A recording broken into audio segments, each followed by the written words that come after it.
வணக்கம் மாஸ்டர்ஸ்.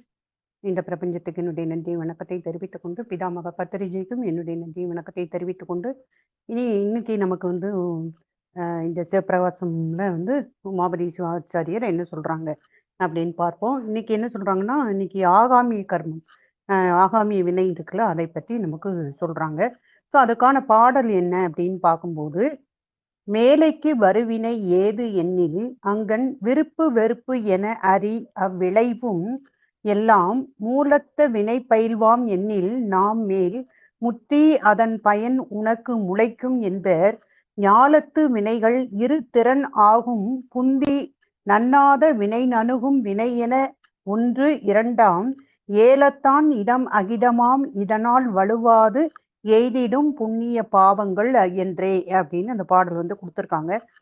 அப்ப அதனுடைய விளக்கம் என்ன சொல்றாங்க அப்படின்னு பார்க்கும்போது, இந்த முற்பிறப்பில் செய்த வினைகளை இப்பிறப்பில் நுகர்ந்து கழிக்கிறோம் எனின் இனிமேலும் பிறப்பு வருவதற்கு காரணமாக இருப்பது எது அப்படின்னு கேக்குறாங்க. அப்போ முன்னே உள்ள ஜென்மங்கள்ல அந்த முற்பிறவிகளை நாம் செய்த அந்த வினைகளை இந்த பிறவியில நாம அதை வந்து நுகர்ந்து கழிக்கிறோம், அந்த வினையை கழிக்கிறோம் இல்லையா, அந்த வினை பயனை நாம அனுபவிக்கிறோம்.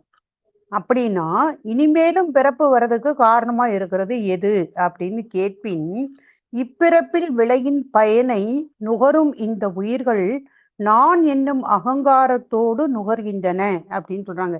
அப்ப இந்த பிறப்புல அந்த வினையினுடைய பயனை, முற்பிறவி நம்ம செஞ்ச அந்த பல ஜென்மங்களாக செஞ்ச அந்த வினையினுடைய பயனை நுகர்றம் அந்த உயிர்களானது அப்பமும் நான் என்னும் அகங்காரத்தோடு அந்த வினைப்பயனை நுகருது அப்படின்னு சொல்றாங்க.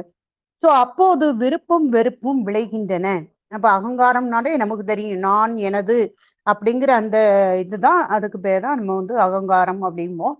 சோ அந்த விருப்பும் வெறுப்பும் அதனால விளைகின்றது அப்படின்னு சொல்றாங்க. சோ இவற்றிலிருந்து ஏறு வினை என்றும் ஆகாமியம் தோன்றி அடுத்த பிறப்பிற்கு காரணம் ஆகின்றது. அப்ப நம்மளும் இப்படிதான் பண்ணிட்டு இருக்கோம் இல்லையா, முந்தைய வினைகளை அந்த வினை பயனை நம்ம அனுபவிக்க இங்க வந்துட்டு நம்ம அடுத்த பிறவிக்கு காரணமான இந்த வினை, அதாவது ஆகாமிய வினையை நாம செஞ்சு கொண்டு இருக்கிறோம். அப்ப ஏன் இந்த ஆகாமிய வினை நமக்கு அடுத்த பிறவியை ஏன் நமக்கு கொடுக்குது? அந்த ஆகாமிய வினையினாலதான் கொடுக்குது. அந்த ஆகாமிய வினை எப்படி வந்துச்சு? நாம முற்பிறவி செஞ்சு அந்த வினையினுடைய பயனை நாம அனுபவிக்கும் போதும் எப்படி அந்த வினையை நுகர்றோம், பயனை நுகர்றோம் அப்படின்னா அகங்காரத்தோடு நாம நுகர்றோம். அதாவது விருப்பு வெறுப்பு கொண்டு அதை வந்து நம்ம நுகர்றோம் அப்படின்னு சொல்றாங்க. அப்ப அதனால இதுக்கு வந்து ஆகாமிய வினை அதனால தோன்றி அடுத்த பிறவிக்கு வந்து காரணமாகுது. விருப்பம் வெறுப்பும் தோன்றுவதே முன்வினை பயன் ஆகாதோ என கேட்பின். அப்ப அந்த விருப்பு வெறுப்பு எனக்குள்ள வருதே அதுவுமே முன்வினை பயனா அப்படின்னு கேட்டா என்று கேட்பின், யான் என்னும் அந்த உணர்வே யான் செய்தேன் பிறர் செய்தார் என்ற எண்ணங்களை தோற்றுவித்து அடுத்த பிறவிக்கு முளையாகின்றன அப்படின்னு வந்து சொல்றாங்க. ஏன்னா இந்த ஜென்மத்துல நான் வந்து ஒரு நல்லதை நான் செய்யறேன் அப்படின்னா, நம்ம ஒரு நல்ல விஷயங்களை நம்ம செய்யறோம், மற்றவங்க உதவி பண்றோம், ஒரு நல்ல விஷயங்களை நம்ம வந்து மற்றவங்களுக்கு கொடுக்குறோம், ஏதா இருக்கட்டும், ஒரு நல்ல உதவிகளையோ இதோ மற்றவங்களுக்கு செய்யும்போது அது வந்து நம்மளுடைய நல்ல வினைப்பயனுடைய பயன் அப்படிங்கிறது நமக்கு தெரியல. அதே மாதிரி ஏதோ ஒரு நமக்கு வந்து என்ன சொல்றது, எனக்கு வந்து ஏதோ ஒரு கஷ்டம் வந்துட்டு அப்படின்னா நம்ம என்ன சொல்றோம், மற்றவங்களாலதான் எனக்கு இது வந்துட்டு அப்படின்னு நம்ம சொல்றோம் இல்லையா. அதே மாதிரி இப்போ நான் எனது அப்படிங்கிற அந்த ஒரு அந்த ஒரு அந்த ஒரு பற்றோட சேர்ந்து நாம் அந்த வினைகளை நுகரும் போது அந்த விருப்பு வெறுப்புங்கிறது நமக்கு வருது. நான் தான் செஞ்சேன் அப்படின்னா நம்ம ஒன்றும் செய்யல, நம்ம தான் செய்யறோம்னா நம்மளுடைய வினை பயனுனால நம்ம இந்த விஷயத்த நம்ம செஞ்சிட்டு இருக்கோம் அப்படின்னு அர்த்தம். அதை அதை இல்லாம நான் எனக்கு அவன் செஞ்சிட்டான், நான் கஷ்டப்படுறேன், இவன் எனக்கு துன்பம் பண்ணனால நான் கஷ்டப்படுறேன் அப்படின்னு நம்ம வந்து மற்றவங்களை கை காட்டுறோம். ஆனா அந்த தீவினையினுடைய பயன்தான் நாம இப்ப கஷ்டப்படுறது அப்படிங்கிறது நமக்கு தெரியல. அப்ப நான் நம்ம நல்லதை செஞ்சாலும் நான்கிறோம், மத்தவங்க நமக்கு ஒரு தீங்கு செஞ்சாலும் நான்லாம் கஷ்டப்படுறேன், நான்லாம் இதை அனுபவிக்கிறேன், இவனால எனக்கு இந்த துன்பம் வந்தது அப்படின்னு அப்பவும் நான் தான் நம்ம சொல்றோம். அப்ப மத்தவங்க நமக்கு கஷ்டத்தை கொடுக்கும்போது நாங்க வந்து அதை வெறுக்கிறோம் இல்லையா. ஆனா அது உண்மையாவே நம்ம செஞ்ச தீவினையினுடைய பயன்தான் அது மற்றவர்கள் மூலம் நமக்கு வருது, அவ்வளவுதான். அதை நம்ம வந்து யோசிக்காம நான்கிற அந்த அகங்காரத்தோடு அந்த முந்தைய ஜென்மத்தினுடைய வினைப்பயனை நுகரும் காலத்தே அந்த வெறுப்பை கொண்டு அந்த அகங்காரத்தை கொண்டு நாம நுகர்றதுனால புதிய வினைகளாகி இந்த ஆகாமிய வினைங்களையும் நம்ம சேர்த்து கொள்றதுனால அடுத்த பிறவிக்கு அது காரணமாகுது அப்படின்னு சொல்றாங்க. அப்ப இதுல என்ன சொல்றாங்க அப்படின்னா, விருப்பும் வெறுப்பும் தோன்றுவதே முன்வினை பயன் ஆகாதோ என கேட்பின், யான் என்னும் அந்த உணர்வே யான் செய்தேன் பிறர் செய்தார் என்ற எண்ணங்களை தோற்றுவிக்கி. அவன் தான் எனக்கு கஷ்டத்தை கொடுத்தான், பின்ன அவன் தான் எனக்கு அவனாலதான் நான் இந்த நிலைமைக்கு வந்தேன் அப்படின்னு பிறரை கையை காட்டுறோம். அல்லது நான் தான் செஞ்சேன்னு நல்ல காரியம் செஞ்சதுக்கு நம்மள சொல்லிக்கிறோம் இல்லையா? அது சொல்றாங்க, யான் செய்தேன் பிறர் செய்தார் என்ற எண்ணங்களை தோற்றுவித்து அடுத்த பிறவிக்கு முடையாகின்றன. இவ்வாறு பிறருக்கு நலமும் தீங்கும் விளைவிக்கும் வினையும், அப்ப இப்படி பிறருக்கு நலத்தையும் செய்யறோம், தீங்கையும் நம்ம விளைவிக்கும். பாரு இவனாலதான் எனக்கு ஆயிட்டு, பாரு இவனை ஒண்ணுல ரெண்டு பாத்துறேன், அப்படிலாம் நம்ம ஒரு பழி வாங்குற எண்ணம், அது மாதிரிலாம் நம்ம அந்த குணம் இருக்கு இல்லையா நம்மகிட்ட. அப்ப அந்த மாதிரி எல்லாம் செய்யும் போது மத்தவங்களுக்கு தீங்க விளைவிக்கும்.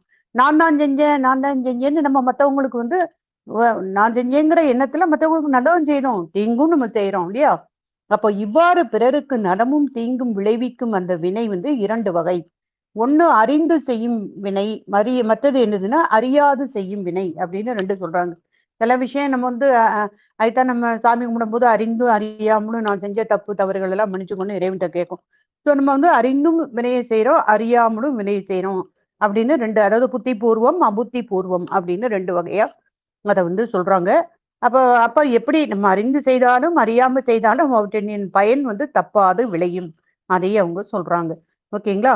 அப்ப பிறருக்கு நலமும் தீங்கும் விளைவிக்கும் வினையும் இரண்டு வகைப்படும். அறிந்து செய்யும் வினை அதாவது புத்தி பூர்வம் அப்படின்னு அர்த்தம், அறியாது செய்யும் வினை அபுத்தி பூர்வம் அப்படின்னு அர்த்தம். எனிவே அவற்றின் பயன் தப்பாது விளையும். எதா இருந்தாலும் கண்டிப்பா அதனுடைய விளைவு இருக்கு, பயனை அந்த தப்பாது அது விளையும்னு சொல்றாங்க. அப்ப வினை பயன்களை நுகரும் போது விருப்பு வெறுப்புகள் தோன்றுகின்றன. இப்ப வினை பயன்களை நுகரும் போது நமக்கு விருப்பு வெறுப்பு தோன்றுது, அவை முயற்சியால் வருகின்றன. இன்பம் வரும்போதும் துன்பம் நேரும் போதும் இவை என் வினை பயனால் நேர்ந்தன என கருதாது. இப்ப நமக்கு ஒரு நல்லது வந்தாலும் சரி, ஒரு இன்பம் வந்தாலோ துன்பம் வந்தாலோ இது எல்லாமே என்னுடைய வினைப்பயனாலதான் எனக்கு இது வந்திருக்கு நேர்ந்திருக்கு அப்படிங்கிறத கருதாது நான் செய்தேன் என்றும் பிறர் செய்தார் என்றும் கருதுவது உலகியல். உலகியல் அப்படிதான் நாம நினைச்சிட்டு இருக்கோம் இல்லையா? இதனால் மேலும் வினை விளைவதால் யான் செய்தேன் பிறர் செய்தார் என்னும் இக்கோணை ஞான எரியால் விதிப்பி என்று கூறுவார் சிவஞான சித்தியார். சிவஞான சித்தியார் அந்த ஆசிரியராகிய அருள்நந்தி சிவம் அவங்க இதுல இப்படி சொல்லியிருக்காங்க. அவரே பிற்செய்யாது அனுபவிப்பது இன்று என்று வேறு ஓரிடத்தும் இதை உணர்த்துறாங்க அப்படின்னு அந்த சிவஞான சித்தியார்லயே சொன்னதையே இங்க சொல்றாங்க. அப்ப இந்த வினைகள் இருதரப்பட்டு அறிந்து செய்வினைகள் எனவும் அறியாது செய்த வினைகள் எனவும் நிற்கும். இவற்றால் பிறருக்கு நலம் தீங்குகள் விளைவிக்கிறோம். அவற்றின் விளைவு புண்ணிய பாவங்கள் எனப்பட்டு வலுவாது இறைவனால் ஊட்டப்படும் அப்படின்னு சொல்றாங்க. ஸோ நம்ம இங்க பேசிக்கா இருக்கிறது என்ன அப்படின்னா, நமக்கு என்ன நடந்தாலும் இது நான் பல ஜென்மங்கள்ல செஞ்ச அந்த ஒரு வினையினால வந்த பயன்தான் இது. நன்மையானாலும் சரி தீமையானாலும் சரி ரெண்டுமே என்னுடைய வினையினால வந்ததுதான். நல்வினை செஞ்சா நல்வினை பயன், தீவினை செஞ்சா தீவினை பயன் அப்படின்னு நம்ம அதை அனுபவிக்கணுமே ஒழிய, நல்லது செய்யும் போது நான் தான் செஞ்சேன், நான் இல்லாட்டா இந்த காரியம் நடந்துக்காது, எனக்கு தான் இது முடியும், என்னால மட்டும் தான் முடியும் அப்படி இப்படின்னு நம்ம பெருமை கொள்றோமே. இது நாம பல பிறவிகளை செஞ்ச ஒரு புண்ணியத்தினால நமக்கு கிடைச்ச நற்பயன் அப்படின்னு நினைக்காம எல்லாம் நான் அகங்காரம் படுறோம். அதே மாதிரி மத்தவன் செஞ்சான்னு நமக்கு வந்த துன்பத்துக்கு காரணத்தை காட்டுறோம். இவன் இப்படி என்ன பண்ணிட்டான், இவனாலதான் நான் இந்த நிலைமைக்கு ஆயிட்டேன் அப்படின்னு மத்தவங்கள சொல்றோம். அப்போ அது வெறுப்பை உண்டாக்குது. நான் செய்வேன்னு சொல்லும் போது நமக்கு இன்பம், ஒரு விருப்பு. மத்தவங்கள கையை காட்டி உன்னாலதான்பா நான் இந்த நிலைமைக்கு வந்தேன்னு சொல்லும் போது அவங்க மேல நமக்கு வெறுப்பு.